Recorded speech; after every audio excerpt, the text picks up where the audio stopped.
দেশব্যাপী আইনশৃঙ্খলা পরিস্থিতির অবনতি নিয়ে সরকারের গাফিলতি দেখছে বিভিন্ন রাজনৈতিক দল। সবশেষ এনসিপির পূর্ব ঘোষিত মার্চ টু গোপালগঞ্জ কর্মসূচিতে দলটির উপর হামলার পর বিষয়টি আবারও ঘুরে ফিরে আলোচনায়।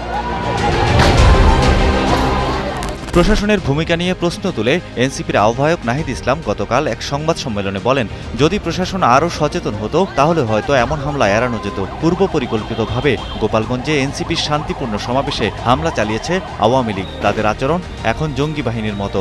আওয়ামী লীগের যে আসল রূপ, যে একটা মুজিববাদী সন্ত্রাসী ফ্যাসিস্ট এবং একটা জঙ্গি বাহিনীতে তারা রূপান্তরিত হয়েছে, তারা গণতান্ত্রিক বা কোনো একটা রাজনৈতিক দলের মধ্যে পড়ে না, সেই রূপটা কিন্তু আজকে গণ অভ্যুত্থানে এতদিন পরে আবারও জনগণের সামনে, দেশবাসীর সামনে স্পষ্ট হয়েছে। এ সময় ২৪ ঘন্টার মধ্যে হামলার সঙ্গে জড়িতদের গ্রেফতার ও ঘটনার সুষ্ঠু তদন্তের দাবি জানান নাহিদ। আমরা আজকের এই প্রেস ব্রিফিং থেকে দাবি জানাচ্ছি যে পুরো ঘটনার সুষ্ঠু তদন্ত করতে হবে।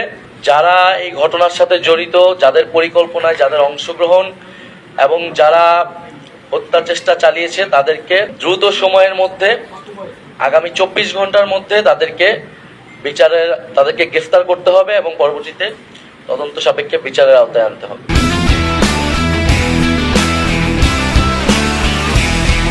গেল ১৪ জুলাই শাহবাগে ছাত্রদলের সমাবেশ থেকেও আইনশৃঙ্খলা পরিস্থিতি নিয়ে সরকারের সমালোচনা করেন দলটির নেতারা।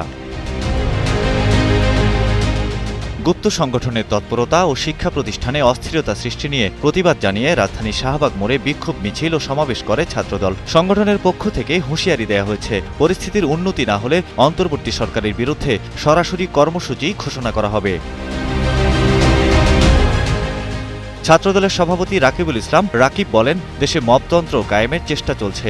আমরা বিশ্বাস করি ডক্টর ইউনূসের নেতৃত্বাধীন অন্তর্বর্তী সরকারের প্রত্যক্ষ ও পরোক্ষ ইন্ধনে গুপ্ত রাজনীতি চলমান রয়েছে। এদিকে ফ্যাসিস্ট আমলে নিয়োগপ্রাপ্ত গোপালগঞ্জের জেলা প্রশাসন ও পুলিশ প্রশাসনের বিরুদ্ধে পূর্ণাঙ্গ তদন্ত করে তাদের অবিলম্বে প্রত্যাহার এবং নতুন প্রশাসন নিয়োগের দাবি জানিয়েছে ইসলামী ছাত্র শিবির। এর আগে মিটফোর্ডে প্রকাশ্যে ব্যবসায়ী সোহাগকে হত্যার ঘটনায় পুলিশের ভূমিকা নিয়ে প্রশ্ন তোলেন বিএনপি সহ বিভিন্ন রাজনৈতিক দলের নেতারা।